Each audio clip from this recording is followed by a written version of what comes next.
Bismillahirrahmanirrahim. Assalamualaikum warahmatullahi wabarakatuh.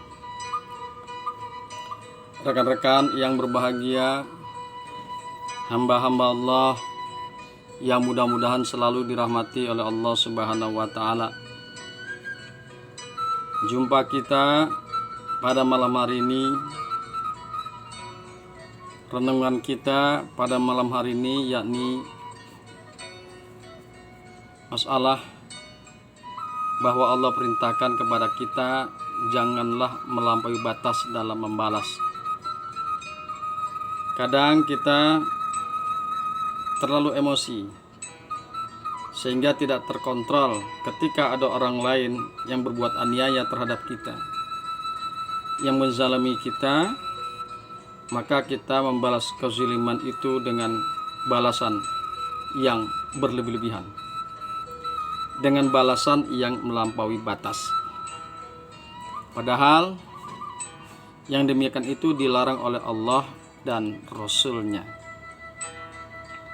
Rekan-rekan yang berbahagia, hamba-hamba Allah yang mudah-mudahan selalu dirahmati oleh Allah Subhanahu wa taala. Marilah kita awali dengan satu hadis yang diriwayatkan oleh Imam Muslim, di mana hadis ini dari Abu Hurairah radhiyallahu anhu. Nabi Allah bersabda, "Al-mustabani maqala fa'alal badi'i malam ya'tadil mazlumu." Bahwa dua orang yang saling memaki, dosanya akan kembali kepada orang yang memulai, selama yang dizalimi tidak berlebihan dalam membela diri. Hadis riwayat Imam Muslim. Rekan-rekan yang berbahagia, hamba-hamba Allah yang mudah-mudahan selalu dirahmati oleh Allah Subhanahu wa taala. Kemudian di dalam Asy-Syura ayat 40 Allah kemukakan, "A'udzu billahi minasyaitonir rajim.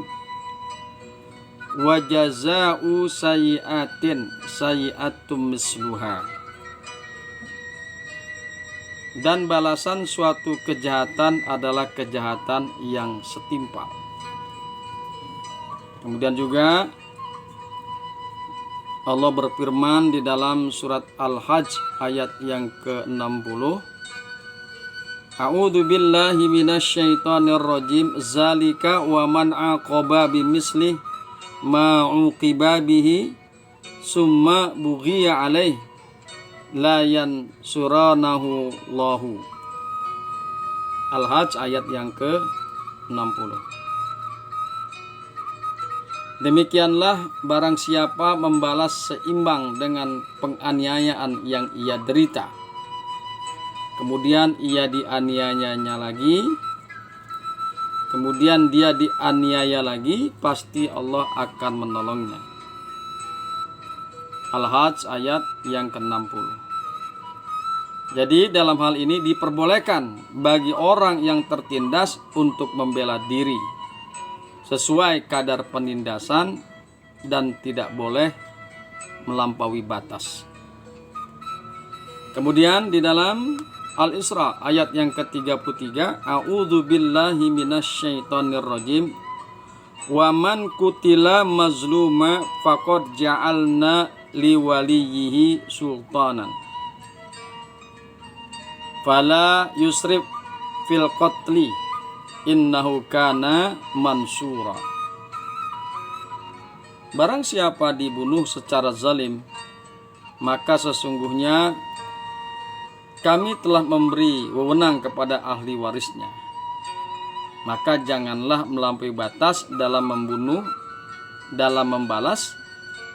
Sesungguhnya ia adalah orang yang mendapat pertolongan. Demikian Al-Isra ayat yang ke-33. Shadaqallahul azim. Rekan-rekan yang berbahagia, hamba-hamba Allah yang mudah-mudahan selalu dirahmati oleh Allah Subhanahu wa taala. dari hadis dan beberapa ayat Quran ini, maka dapatlah kita menarik satu kesimpulan. Yang pertama, bahwa siapapun tidak boleh berbuat zalim. Siapapun tidak boleh berbuat aniaya. Rekan-rekan yang berbahagia, hamba-hamba Allah yang beriman, biasanya yang berlaku zalim adalah seorang atau sekelompok orang yang memiliki kekuatan. Rekan-rekan yang berbahagia, bahwa Allah tidak suka dengan orang yang berbuat zalim. Ketidaksukaan Allah ini kadang melahirkan azab bagi orang atau kelompok tersebut. Kita bisa ambil contoh adalah dari masalah yang kita dapatkan, yaitu dari pelajaran yang dikemukakan di dalam Al-Quran tentang Nabi Musa alaihissalam. Bahwa Nabi Musa alaihissalam dan kelompoknya, yaitu Bani Israel, sangat teraniaya, sangat dizalimi oleh sang penguasa, yaitu saat itu adalah Fir'aun. Fir'aun sangat zalim terhadap Nabi Musa alaihissalam dan Bani Israel, sehingga Allah murka dan Allah azab Fir'aun dan bala tentaranya dengan azab yang sangat luar biasa. Rekan-rekan yang berbahagia, hamba-hamba yang beriman, ayat ini, peristiwa ini, dan hadis serta ayat-ayat Allah yang tadi kita sebutkan memberikan pelajaran kepada siapapun orangnya, terutama kepada sang penguasa, kepada orang atau sekelompok orang yang memiliki kekuatan, pada penguasa negara, kepada para pejabat, kepada alat negara. Hendaklah kalian tidak boleh berlaku zalim. Kalian tidak boleh berlaku aniaya. Karena barang siapa yang berbuat zalim, pasti Allah akan mengazabnya dan Allah pasti akan menghancurkannya, laksana Allah menghancurkan Fir'aun dan pengikutnya. Kemudian kesimpulan yang kedua, yaitu bahwa di sini tampaklah betapa pemberian maaf sangat berguna. Seringkali orang yang dizalimi tidak mampu mengukur kadar kezaliman yang dia alami. Oleh karena itu, tidak jarang dia kehilangan kontrol dalam membela diri, sehingga menjadi berlebihan dalam membalas penindasan yang ia terima. Dengan demikian, dia akan terjebak dalam dosa. Di sini, manfaat memaafkan menjadi tampak begitu jelas. Apalagi orang yang memaafkan tidak akan berdosa sama sekali, bahkan mendapatkan pahala karenanya. Rekan-rekan yang berbahagia, hamba-hamba yang beriman, maka penuhilah hati kita dengan maaf. Jadilah kita sebagai orang-orang hamba-hamba Allah yang pemaaf. Insya Allah, dengan kita menjadi orang-orang yang pemaaf, maka Allah akan menolong kita. Allah akan menolong kita di dunia dan menolong kita di akhirat. Demikian renungan kita. Hadanallahu wa iyyakum ajmain. Assalamualaikum warahmatullahi wabarakatuh.